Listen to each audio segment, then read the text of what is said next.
रामकृष्ण हरी. महाराष्ट्राची कुलस्वामिनी आई तुळजाभवानी, हिंदवी स्वराज्याचे संस्थापक जाणता राजा छत्रपती शिवाजी महाराज, अखिल विश्वाला शांतीचा संदेश देणारे तथागत गौतम बुद्ध, भारतीय राज्यघटनेचे शिल्पकार महामानव डॉक्टर बाबासाहेब आंबेडकर, जे का रंजले गांजले त्यासी म्हणे जो आपले तोची साधू ओळखावा, देव तेथेची जाणावा असं म्हणणारे जगद्गुरु संत श्रेष्ठ तुकाराम महाराज आज या ठिकाणी आपल्या महाराष्ट्र राज्याचं लाडकं नेतृत्व सन्माननीय अजितदादांचं आपल्यामधून जाणं झालेलं आहे. प्रत्येक माणसाच्या डोळ्यामध्ये पाणी आहे. या ठिकाणी मी माझ्या भावना व्यक्त करत असताना माझं देखील अंतकरण जड झालेलं आहे, डोळ्यामध्ये पाणी आहे. एक नेता कसा असावा, एक नेतृत्व कसं असावं, याचा जातिवंत आणि ज्वलंत उदाहरण म्हणजे काय असेल तर ते म्हणजे सन्माननीय अजितदादा पवार. है समय नदी की बाढ़ में अक्सर सब बह करते हैं, है समय बड़ा तूफान की पर्वत भी छुप जाया करते हैं.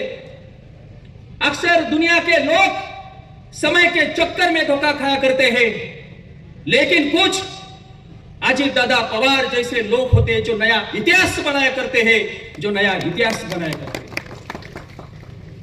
आपण सर्वांनी टाळ्या वाजवल्या पाहिजे, कारण अजितदादांचे विचार हे, अजितदादांचा कार्यकर्ता हा लढणारा कार्यकर्ता आहे. आणि या निवडणुकीमध्ये आपण कसल्याही प्रकारचं शस्त्र मात्र खाली टाकायचं नाही. या महाराष्ट्राच्या मातीमध्ये अनेक नेते होऊन गेले. कुणी जातीपातीचं राजकारण केलं, कुणी धर्माचं राजकारण केलं, कुणी इथल्या तरुणांच्या हातामध्ये दगड आणि धोंडे देण्याचं काम केलं. परंतु अजितदादांनी कसल्या प्रकारचं जातीपातीचं राजकारण केलं नाही, धर्माचं राजकारण केलं नाही. इथल्या तरुणांच्या हाताला रोजगार देण्याचं काम हे सन्माननीय अजितदादांनी करून दाखवलं. अरे 2020 मध्ये ज्यावेळेस कोरोना आला, या महाराष्ट्रातील 11 कोटी लोकांची सेवा अजितदादांनी केली. अनेक ठिकाणी त्या ठिकाणी कोविड सेंटर उभे केले, रात्रीचा दिवस आणि दिवसाची रात्र केली.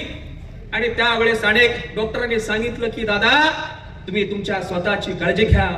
त्यावेळेस अजितदादांनी सांगितलं मी ह्या राज्याचा उपमुख्यमंत्री आहे, माझा प्राण गेला तरी चालेल, परंतु मी ह्या लोकांची सेवा मात्र करेल. ज्या वेळेस या महाराष्ट्रामध्ये अतिवृष्टी व्हायची, त्यावेळेस शेतकऱ्याच्या पिकाचं नुकसान व्हायचं, अनेक त्याचं जे घर आहे त्या ठिकाणी कोलमडून पडायचे. पण अशा परिस्थितीमध्ये शेतकऱ्याच्या शेतामध्ये जाऊन त्या शेतकऱ्याला आधार देण्याचं काम जर कुणी केलं होता ते सन्माननीय अजितदादा पवारांनी केलं होतं. दादा आता या महाराष्ट्रावरती जर संकट आलं, शेतकऱ्यांवरती संकट आलं, तर दादा आता आम्ही नेमकं कुणाकडे जायचं हा या ठिकाणी मला प्रश्न पडलेला आहे. माझ्याकडे वेळ मात्र कमी आहे. कमी वेळामध्ये मी ह्या ठिकाणी बोलण्याचा प्रयत्न करणार आहे. आपल्या महाराष्ट्रामध्ये अनेक वारकरी शिक्षण संस्था आहेत. त्या शिक्षण संस्थांना निधी देण्याचं काम अजितदादांनी केलं. अनेक सहकारी साखर कारखाने होते, ते सहकारी साखर कारखाने या महाराष्ट्राच्या मातीमध्ये उभे करण्याचं काम अजितदादांनी केलं. अजितदादा आता सांगा, ज्या वेळेस या महाराष्ट्रावरती संकट येईल त्यावेळेस आपण नेमकी कुठं जायचं, आम्ही कुठं जायचं. आज हे राष्ट्रवादीचं जे घड्याळ आहे ते घड्याळ मात्र बंद होता कामा नये. हे घड्याळ जे आहे ते प्रत्येक शेतकऱ्याचं घड्याळ आहे. हे जे घड्याळ आहे प्रत्येक वारकऱ्याचं घड्याळ आहे. हे जे घड्याळ आहे प्रत्येक धारकऱ्याचं घड्याळ आहे. हे जे घड्याळ आहे इथल्या तरुणांचं घड्याळ आहे.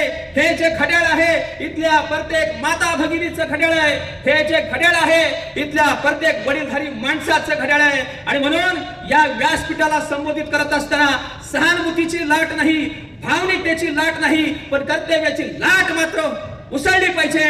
कारण आज तुम्हाला सांगतो, हे घड्याळ आतापर्यंत पाठीमागच्या कालखंडामध्ये आपल्या पाठीमागं खंबीरपणे उभं राहिलं. आणि या महाराष्ट्राच्या मातीमध्ये आपण एक मेसेज देणं गरजेचं आहे. या पुढच्या कालखंडामध्ये जर अजितदादा सारखं नेतृत्व जर आपल्याला उभं करायचं असेल तर आज आपण हा मेसेज देणं गरजेचं आहे की महाराष्ट्रातील लोकांनी त्यांच्या लाडक्या नेत्याला कशा पद्धतीने श्रद्धांजली वाहिली. आणि म्हणून येत्या 7 तारखेला घड्याळाच्या चिन्हासमोरील बटन दाबून आपण सर्वांनी या उमेदवारांना प्रचंड मताधिक्याने विजय करा, अशा पद्धतीची आपल्या सर्वांना या ठिकाणी विनंती करतो. आज तुम्हाला सांगतो, एखादा माणूस गेल्यानंतर त्याच्याबद्दल भावना व्यक्त करत असताना माणसाच्या डोळ्यात पाणी येतं. स्नेहलताईंच्या डोळ्यामध्ये पाणी आलं, पण त्याचं राजकारण करण्यात आलं, गलिच्छ असं त्या ठिकाणी कमेंट करण्यात आली. ही आपल्या महाराष्ट्राची संस्कृती आहे का? या 2012 मध्ये स्नेहलताई या जिल्हा परिषदेच्या गणामध्ये निवडून आल्या आणि या जिल्हा परिषदेचा चेहरा मोहरा बदलला.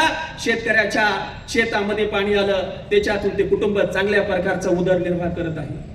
परंतु तुम्हाला एक गोष्ट सांगतो, आज ही शेळके ही आपली असलेली ताई ह्या शेळके कुटुंबामध्ये आली आणि या कुटुंबाचा उद्धार झाला. या मतदारसंघामध्ये आली आणि शेतकऱ्यांच्या जीवनामध्ये आनंद निर्माण झाला. अरे ही खऱ्या अर्थानं साक्षात लक्ष्मी आहे, ही खऱ्या अर्थानं साक्षात दुर्गेचा अवतार आहे, ही खऱ्या अर्थानं महालक्ष्मीचा अवतार आहे, ही खऱ्या अर्थानं दुर्गेचा अवतार आहे. आणि या लक्ष्मीचा तुम्ही अपमान केला सोशल मीडियावरती, कशा पद्धतीने तुम्ही घाणघाण कमेंट करताय. अरे महाराष्ट्र राज्यामध्ये अनेक शिक्षण संस्था आहे, मनामध्ये जर आला असतं तर त्याला आपल्या कुटुंबाचं नाव देता आलं असतं, आपल्या वडिलांचं नाव देता आलं असतं. परंतु तुम्हाला त्या ठिकाणी सांगतो, स्वामी समर्थ महाराजांचं नाव दिलं. एवढं उदात्त अंतकरण हे शेळके कुटुंबाचं आहे. आज या जुन्नर तालुक्यामध्ये अनेक गोरगरीब जनतेचं तुम्हाला सांगतो कुटुंबाने एक चांगल्या प्रकारचं काम केलं. शेवटचा मुद्दा सांगतो, पाठीमागे इकडे तुम्हाला सांगतो आरोग्य शिबिर झालं. त्या शिबिरामध्ये अनेक लोकांच्या डोळ्याचं ऑपरेशन झालं. काही लोक पारनेर मतदारसंघामधून आले होते, परंतु कसल्याही प्रकारचा विचार न करता त्यांच्या डोळ्याचं देखील ऑपरेशन झालं. शेळके कुटुंब कधी मार्केटिंग करत नाही आणि म्हणून आज आपण सर्वांनी आपल्यासाठी खंबीरपणे या ठिकाणी उतरलं पाहिजे. आणि जाता जाता एवढंच म्हणतो, संतांची भक्ती, शिवाची शक्ती, आमच्या महाराष्ट्राची ओळख, डोक्यावरती पदर, कपाळी कुंकू ही सौभाग्यवतीची ओळख. या सांडलेल्या रक्तामध्ये उद्या दिसणार नाही तुम्हाला काळोख. आम्ही सर्वजण माणूस आहोत, मानवता आमचा धर्म. धन्यवाद. जय हिंद, जय महाराष्ट्र, जय जिजाऊ, जय शिवराय. अमर रहे, अमर रहे, अमर रहे, अमर रहे, अमर रहे, अमर रहे. धन्यवाद.